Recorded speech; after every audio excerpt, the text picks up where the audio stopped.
Hi friends, ఈ ఆకును మునగాకు అంటారు. మునగాకు తినడం వల్ల ఎన్ని లాభాలు ఉన్నాయో ఫ్రెండ్స్, ఇప్పుడు నేను మునగాకు తాలింపు ఎలా చేయాలో చూపిస్తాను స్టెప్ బై స్టెప్.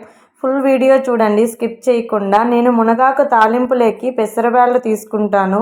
కొంతమంది అనపబేడలైనా తీసుకుంటారు. పెసరబ్యాళ్ళు తీసుకొని ఇలా ఉడకబెట్టుకోవాలి. నేను ఎక్కువగా పెసరబ్యాళ్ళే యూజ్ చేస్తాను సెలవు కాబట్టి. ఉడకబెట్టుకునేసి చల్లారబెట్టుకొని వంపుకొని ఉండాలి నీళ్ళు లేకుండా. అలాగే మునగాకు కూడా ఉడకబెట్టుకోవాలి. ఇంతవరకు ఎవరైనా నా ఛానల్ని సబ్స్క్రైబ్ చేసుకోకుండా చూస్తూ ఉంటే సబ్స్క్రైబ్ చేసుకోండి, గంట బెల్ కొట్టండి ఫ్రెండ్స్ ప్లీజ్. మునగాకు ఉడికిన తర్వాత చల్లారబెట్టుకొని నీళ్లు లేకుండా పిండుకోవాలి.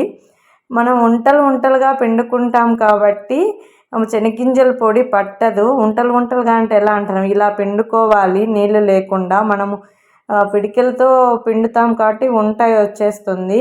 అలా ఉంటలు వేస్తే శనగింజల పొడి పట్టదు. వాటిని విడదీసుకోవాలి పూర్తిగా.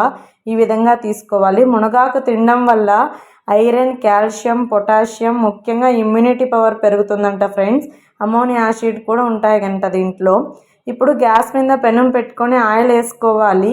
ఆయిల్ హీట్ ఎక్కిన తర్వాత దాంట్లోకి సాసవలు, జీలకర్ర వేసుకోవాలి. ఎర్రగడ్డలు సన్నగా తరిగి పెట్టుకొని అవి కూడా వేసుకోవాలి. ఎర్రగడ్డలు బాగా వేగిన తర్వాత మనం పెసరబ్యాళ్ళు ఉడకపెట్టుకొని వంపి పెట్టుకున్నాం కదా నీళ్ళు లేకుండా, అవి వేసేసుకోవాలి. ఎర్రగడ్డలు బాగా వేగిన తర్వాత పెసరబ్యాళ్ళు వేసేసుకొని కలదిప్పుకోవాలి. అవేం ఎక్కువ వేగనవసరం లేదు పెసరబ్యాళ్ళు. కలదిప్పుకున్న తర్వాత దాంట్లోకి మునగాకు వేసేసుకోవడమే. ఇప్పుడు పెసరబ్యాళ్ళు వేసాం కదా, వీటిని కలబెట్టుకోవాలి ఎర్రగడ్డలతో పాటు. చూడండి ఈ విధంగా చేసుకోవాలి. ఇప్పుడు మునగాకు మనము విడదీసి పెట్టుకున్నాం కదా, అవి వేసేసుకోవడమే. దీంట్లోకి శనగింజల పొడి వేసుకోవాలి. మీకు శనగింజల పొడి ఎలా చేయాలి, ఎట్లా మీకు కావాలి అంటే కామెంట్ చేయండి, నేను వీడియో పోస్ట్ చేస్తాను. ఇంకోటి ఏంటంటే, మా ఇంట్లో ఏం కూర ఉన్నా లేకపోయినా శనగింజల పొడి ఉంటే చాలు ఫ్రెండ్స్, దాంతోనే తినేస్తాము.